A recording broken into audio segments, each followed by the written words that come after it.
Listen, this is a full house. I love seeing this. Our local chambers, particularly in our rural communities, are really the lifeblood of making sure that our communities outside of Tulsa and Oklahoma City area. We have 77 counties, not just 2 counties. Can I get an amen? Amen. Okay, I'm well aware of that. I know I'm a Tulsa boy, but we got 77 counties. And I spend most of my time outside of the Tulsa and Oklahoma City area. First off, because Representative Wallace and Senator Green make sure that I do. And make sure that I recognize that for Oklahoma to be a true top 10 state, the kind of state that we want for our kids to be able to grow up in, that we have to have a thriving state. And not just in 2 counties, but in 77 counties. That happens when we fill up rooms like this. When we are doing chamber events, and again, I know you're asked to do a lot of events like this, but what I want you to hear from me, someone that travels the state probably more than any other elected official, these events are so vitally important for us to have the resources necessary to keep smaller communities on the map, for us to do events to draw people to our communities, to draw sales tax dollars. Any mayor or city manager will tell you how vitally important sales tax is. And I'm going to speak to that for just a few brief minutes. But really around the theme of Route 66. I could talk a whole lot about workforce, talk a whole lot about our career tech system, all the work that our representatives and senators are doing for you down at the state capitol. But one of the reasons that I ran to be your lieutenant governor 5.5, 6 years ago, it feels like 17 years ago, but it was only about 5 or 6 years ago, was because I grew up in this state, I love this state, and I had a marketing background, and I saw this position, this lieutenant governor position, really the sales and marketing job in the state, and I just wanted Oklahoma to play to its strengths. I mean, we have so many amazing tourism attractions in the state of Oklahoma, arguably the most unique and authentic tourism experience that you can have. I mean, if you really think about it. We don't got an ocean, but we got pretty much everything else. I mean, from Native American history to Route 66 to the Chisholm Trail, we got more man-made lakes than the other state in the entire country. We've got 12 different ecosystems. I could go on and on and on. I'm not going to, but I could. Let's just play to our strengths. Let's not try to be something that we're not. And if we double down on that, what we're good at, then we can make a whole lot more money for our communities and for our mayors and our city managers to actually pay for the core services that sales tax dollars pay for. Because when I campaigned for lieutenant governor, I mean, when I would go talk to city managers and mayors, they look at me and they say, hey, I love your plan, but all I really want in my town is a Chick-fil-A and a Walmart. I'm like, well, what do you mean? He's like, I got to create sales tax to pay for police and fire departments. That's what I need. So you can talk about an 18-page plan all you want. I want some Jesus chicken, and I want a Walmart. Okay? And I'm good with that too. But it just, every single community that I would go to, it kept repeating itself. You know, how can the state help us create sales tax revenue? How can you help us bring one more business into town too, or help our existing businesses, for goodness sakes, hire one more person, 2 more people? And it's really why I put my efforts around this tourism industry, because it's just the best tool in our toolbox for people to see all the great things that we have in Oklahoma. And you just happen to be on the most famous road in the entire world. So if we don't start there, then we're not doing it right. Because you have to know, yes, and those of us that live in this state, grew up in this state, we see that brown historic Route 66 sign. It may not mean a whole lot to you. But let me tell you, half of all sales tax revenue collected in the state of Oklahoma is in a community that has Route 66. Over half of all sales tax in the entire state. The international tourists, and again, I know I'm preaching a little bit to the choir here, but I'm going around the state reminding people of how important the most famous road in the entire world is in Oklahoma, and the fact that we have more miles of it than any other state in the country. And Texas, not a whole lot going on when it comes to Route 66. And yes, I like repeating that a lot.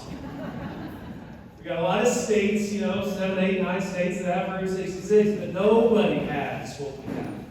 Nobody has what we have when it comes to Route 66. So let's just start there. And so ever since, it really has been a little bit of a revolution. Reese Martin, you met, he's the Yoda of Route 66. You want to know anything about Route 66? Ask Reese Martin. I hired Carrie Barrett. Where'd Carrie go? Carrie leave me? There's Carrie in the back. So Carrie, I knew that inside our Main Street program at our Department of Commerce, I said, I need to have somebody dedicated 8 to 5 every day, and really Carrie's working more hours than that. Every single day now, we have somebody inside of our state government that all they think about is Route 66. All they think about are the 40-plus communities along Route 66, and how do we help them? So we fixed that problem, having a Carrie. So if you want, again, you need to know Carrie Barrett, you need to know Reese Smart. Then I went to Kevin Wallace and Senator Green and others down at the state capitol, Mark Lawson as well, right there in the St. Paul area, and I said, listen, I can't just go around the state of Oklahoma and preach about how great Route 66 is without helping those communities with some financial resources. Because I get tired of that, okay? I mean, you only have so many dollars that you can invest on Route 66. Tulsa and Oklahoma City creates so much sales tax revenue. And I'm glad there are economic engines for the state of Oklahoma. Believe me, we're very blessed that we've got 2 communities that are generating the kind of revenue that they are today. But we've got 40-plus other communities along Route 66 need a lot of help. So we created 2 legislative sessions ago the Route 66 Commission, which you just heard from a real big deal, Tom Tillison. I'll refer to you as the real big deal, Tom Tillison. Tom Tillison is the chairman of the Route 66 Commission. Yes, round of applause for Tom Tillison. Don't give him a standing ovation for a big deal. Give a big deal. But this is a big deal. What Tom said is right. $6.6 million a year for the next 4 years as we lead up to the 100-year birthday of Route 66 in November of 2026 is going to be invested along Route 66. So communities that have Route 66. We've had a lot of people already fill out grant proposals. We're going to be, the commissioners are going to be going through the first round of those grant proposals here very soon, and we're going to do another round this year as well. So it actually will be over $13 million. This year is going to be awarded to communities. Again, that's an investment that our state legislature made, and they deserve, again, some credit for that, of recognizing that, we can't be all things to all people sometimes, but we absolutely should be investing in one of the core strengths in the state of Oklahoma, and that is Route 66. So that will be $13 million that will be unleashed this year, and again, we'll be doing more. As we lead up to arguably, it will be a top 5 tourism destination internationally in November in 2026. Every magazine, travel magazine around the country is going to be talking about where to go in 2026. It's the same way when we had the Oklahoma Centennial back in the day. It will be the Route 66 Centennial in this country that everybody is going to be looking at in 2026, which means what? We better be ready for this. We better be ready when people start showing up in Chandler, Oklahoma, because what happens when they leave is where the magic is. And again, the greatest tool in our toolbox is this tourism industry. I say it all the time. The front door to all the economic development that you want is our tourism industry. It all starts with a trip. The company that wants to relocate in Oklahoma, right, starts with a trip. And it may just be a Route 66 trip that gets them here. It's by far the best way for us to open up other economic development opportunities is this tourism industry. We've seen it, certainly, over the last few years as we have further invested in Route 66 already. Just that little Route 66 passport. I created that passport because I saw that we had, some of you all may have that little Route 66 passport. We get the stamps. A lot of people stop in Chandler to get those stamps. But we have now created, visitors from 19 states have completed the passport, from Florida to Alaska, many states in between. We received our 100th submission in November of 2022 of people that fill out that passport just to get their magnet back in the mail. It's a little thing that goes a long way. All I'm trying to do is get one more person, 2 more people to stop in Chandler and spend money. Let's not overcomplicate things. When I saw we had an international passport, I said, well, we have to have one right here for Oklahoma. We also have the Route 66 Road Fest this summer in Tulsa. Tulsa is hosting the 3rd annual Route 66 Road Fest. It's a festival. It walks you through the history of the Mother Road and the celebration of exhibits and cars. If you have not been to the Route 66 Road Fest, you got to go this summer. We're going to be doing this every year as we lead up to the Centennial in a couple years. And then that Road Fest is going to be driven across all Route 66 states, culminating in the Tulsa area, which, because of Cyrus Avery, is really the birthplace of Route 66. Springfield, Missouri says they are, but they're really not. Okay? We're okay with Springfield being involved and Missouri being involved, but it does not have what we have inside the state of Oklahoma. You know about all the international tourists that show up. So I can tell you again, just the talking points that you can use when people say, well, why tourism? Again, I talked to you about sales tax, how important it is. Again, safe communities are growing communities. If we are not supporting police and fire across the state of Oklahoma and communities, guess what? People are going to leave. Safe communities are growing communities. And for communities to be able to pay for police and fire departments, we've got to be creating sales tax. And if you want to create sales tax, let's support that tourism industry. I talked about how it's, again, one of the best front doors to economic development. Families leave after they are in Chandler, hitting Route 66, and say, my gosh, this is a whole lot better than Kansas City. I'm sick and tired of living in Kansas City, hon, and we should look for a home in Chandler. You wouldn't imagine how many conversations that I have with young families that have moved to Oklahoma because they hit Route 66 or another one of our tourism attractions. It's actually happened recently.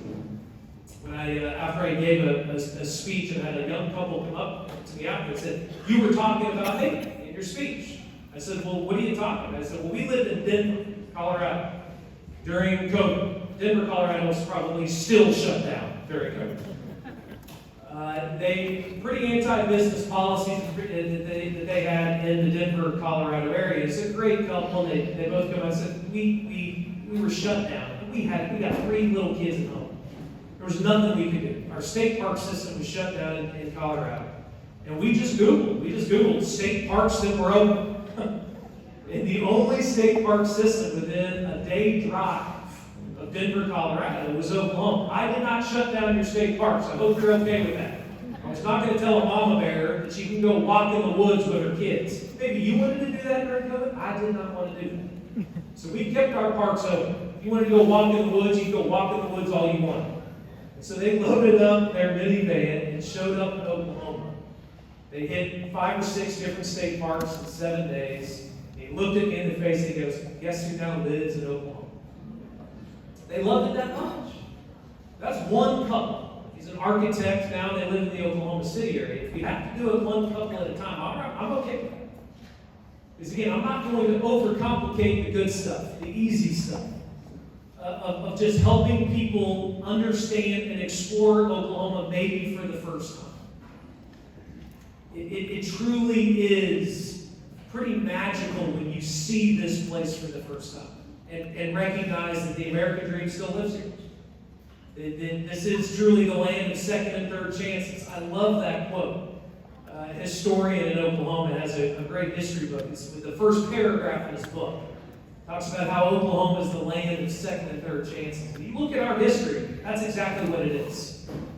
It's not just the land of second and third chances 100 years ago, and that is it today in 2024. And that brown sign is that to international tourists. And that's the final thing I kind of wanted to lean into when it comes to this Mother Road and this most famous road trip that you can have, this most famous road in the country, is what this road means to international tourists. As you probably hear a lot of funny languages being spoken in Chandler, Oklahoma on the weekends. All these international tourists coming in. And yes, they love the adventure that you can have. Yes, they love all the whimsical shops. They love it that it's the true American experience. But you need to know, ladies and gentlemen, it means freedom. Like literal freedom to international tourists. And I know this because I talked to these international tourists, and I took a big old group of them from the Czech Republic to breakfast a couple of years ago, and they told me this story. Yes, there's such a thing as the Route 66 Czech Republic Association. There's actually a radio program, one of the most popular radio programs in the Czech Republic is the Route 66 radio show. Yes. And I heard, Reese actually introduced me first to this group of characters right before COVID, and they've become dear friends ever since. But when they were rolling through Tulsa, I said, hey, his name's Zeke. Of course his name's Zeke. He's the executive director of the Route 66 Association. And I took him to Ollie's, and if you haven't been to Ollie's in Tulsa, it's a great spot on Route 66, great for kids. And I showed up early, and I'm waiting on us. I don't know, maybe 3 or 4 people in a van from the Czech Republic. I didn't know what I was getting myself into. Oh, no. So I started, first off, I hear the Harleys coming, first off. Because they ship their motorcycles over here, many of them. So you start seeing just a bunch of Harleys coming down. Then you see 2 vans and they just keep piling out. I bet there's 35 to 40 people from the Czech Republic. And we packed that whole restaurant, and I paid for it. And I'm sitting there with this big group from the Czech Republic, and I asked them, I said, see, what is it? What is it about Oklahoma? What is it about Route 66 that you are this fired up to be here in Oklahoma? He goes, well, Matt, for us, it's very simple. 35 years ago, we were in a communist regime. How quickly we forget, right? Central Eastern European country, right? Under communist regime. He said, Matt, there was no such thing as a tourist.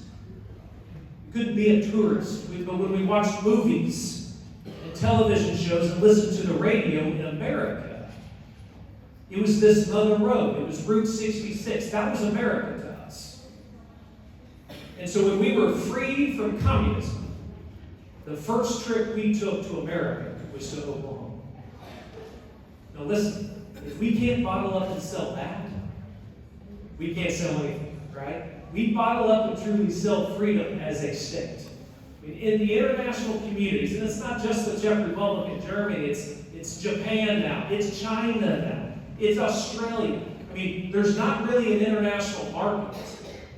It used to be, it was a few international communities that we could target. It's very hard for us to target just a couple today. Because so many communities now, when they think America, they think Route 66. And so now that Czech Republic Route 66 Association has taken 2 trips to Oklahoma every single year for the last 35 years. They're not tired of us yet. And so just know, okay, yes, we're making an investment thanks to your legislators. Yes, it means we can pay for police and fire departments. Yes, but just know that brown sign means freedom. And it means freedom to that young couple in Denver, Colorado, in an anti-business state that said, I'm sick and tired of being sick and tired. And Oklahoma is where freedom and American dream still actually lives. And to Zeke, the president of the Route 66 Association, it means freedom to him too. There's pretty special when it's that wide of a margin. When we can go to a young couple in Denver, Colorado, and 35 rabid Harley bikers from the Czech Republic. And we got it, nobody else does. The 400 miles of freedom that we have in this state. And so let's just take advantage of that. And that opens up the doors that we're going to have to other states and around the country. Because I'll end on this. The migration to the middle of the country is real, folks. There's many stories, we're listening to it on television today, that migration to the middle of the country is happening. I'm sorry I can't interview everybody on the state line that wants to move from California to Oklahoma. Okay, I'm sorry. But yes, there's a bunch of people showing up from California to Oklahoma. There's a bunch of people from the coast moving to the middle of the country because of the freedoms that we have here. Some of them are retiring with a big check and they want to buy a castle in the middle of the country. They're retiring from, yes, these anti-business states that got a big pile of money. Baby boomers. I love my baby boomers because they control most of the disposable income in this country. But it's happening. And I'm here to tell you today that Oklahoma is number 9 in the country ninth in the country in net migration growth over the last year. So between June of 2022 to July of 23, Oklahoma had more people moving to Oklahoma than almost any other state. Number 9 in the country. And here's what's even better. And I love telling this to my friends from the state down there to the south. We had more Texans move to Oklahoma during that same year than Oklahomans moving to Texas. That's right. Deserves a round of applause. Maybe a few of you in this room. Because that's what's happened over the last 20 years, is the quality of life has flipped. When I graduated from college, all my buddies left. They all went and got landman jobs, and they went to Dallas and Houston. And they loved it for a few years. They hate it today. They're tired of the hour and a half, 2-hour commute. They're tired of trying to get their young kids in an elementary school that's full. They're on a year-long waiting list. They want a house. Good luck. They don't know what a yard is, but most of my buddies that live in that Dallas Metroplex area. That's happening as well. And so when you combine that net migration to the middle of the country with a state that's full, Dallas is bigger than Chicago today. It's the 3rd largest city in America today is Dallas. It's not Chicago anymore. That's happening in this country right now. And if we don't take advantage of it as a state, then our young kids that we're raising in this state, that maybe we've shipped them off for a couple of years, they're going to go to Bentonville now. They're going to go to Des Moines, Iowa now. They're not going to Dallas and Houston as much. And we should be just as territorial for our kids and grandkids as those other states are. If we don't go get them, other states will. And a lot of them aren't going to Texas anymore. It's Arkansas and Kansas that are getting just as much for those kids. But we got stuff that no other state has. If we can harness that, we can show them what we have in the state. We can show them that we're investing in them. Because that's what this demonstrates to me. Chandler wants to invest in the next generation. That's what this room full of people means to me. Handing that baton off to the next generation.